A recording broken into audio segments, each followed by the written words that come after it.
What's up, guys? Benny. Do you know how much Greg Gutfeld is dominating the competition in late night? So much so that he's actually putting them out of business, literally getting their shows canceled and salted from the earth while the other hosts cry. But do you know the actual numbers? I didn't actually know that. Greg Gutfeld's show is up 31% among total viewers. He's pulling it down 3.3 million average viewers per night compared to Jimmy Kimmel with a paltry 2.7 million. So Greg Gutfeld has a total of 2 million more viewers than Jimmy Kimmel, and ABC is free. People have to pay for Fox News. And crazy that is. Stephen Colbert gets 2 million viewers. Still, Greg Gutfeld beats him by millions of viewers per night, and Jimmy Fallon barely rates at all. And so this is just complete and total domination of the profession and the field. And you can see why if you actually look at some of the competition. Donald Trump obviously celebrating Stephen Colbert's show getting canceled. And why did it get canceled? Well, because Stephen Colbert is not funny. He's decided to be an activist. This was what was considered comedy. Shiny, orange, and empty inside. I'd say you're a traffic cone, but I would swerve to avoid a traffic curve. Oh, that's gonna leave a mark, Cuban. Donald, do you know that to be a billionaire, you have to have the billion part in your bank account, not just the air. Tom, you just fell into the Shark Tank. That's what was being broadcast. That's what CBS was losing $40 million a year on. This is what was considered comedy. When Stephen Colbert was taken off the air, he decided to send a special message to Donald Trump. Fired. His talent was even less than his ratings.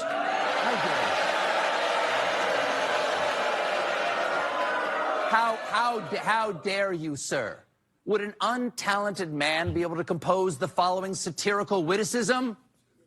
Go yourself. You can see they're obviously very upset about what's going on here. And to rub salt in the wound is, of course, the king of late night himself, Greg Gutfeld. Greg Gutfeld did a long-form podcast interview with the New York Times, and it's one of the single funniest things I've ever seen in my life.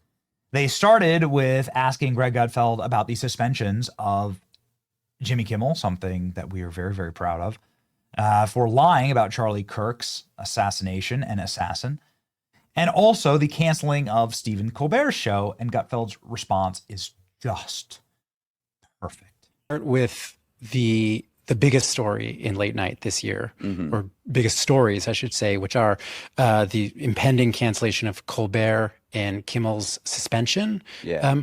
Do you remember what your immediate reaction to the news of both was? I guess, why did it take so long? Because, I'd crushed them like bugs, David.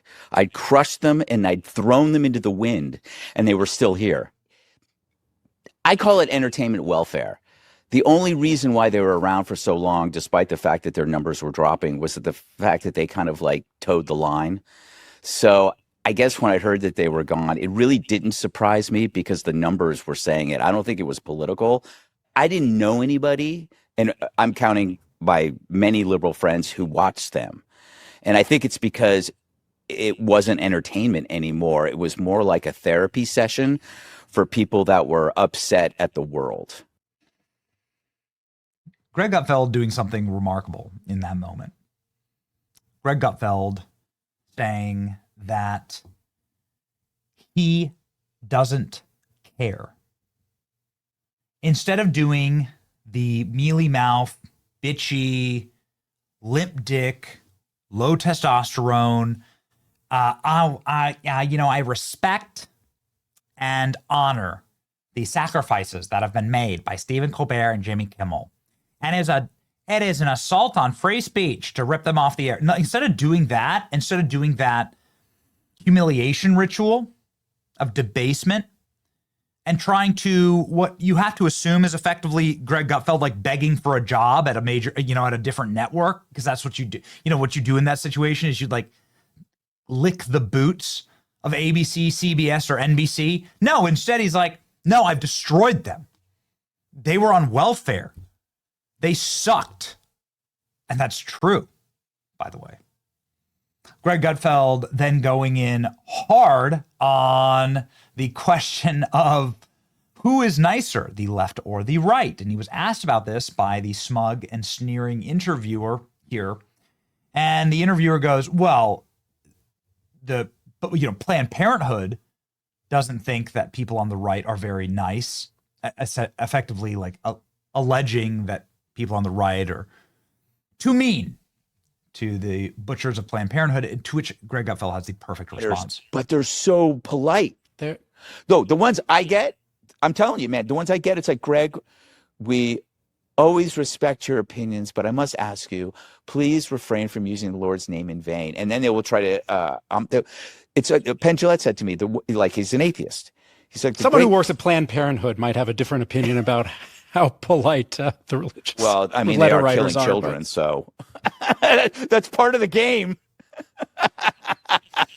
In your face. Yeah. There's a. They are killing children. This is exactly the kind of attitude that gets Greg Gutfeld up to the top spot.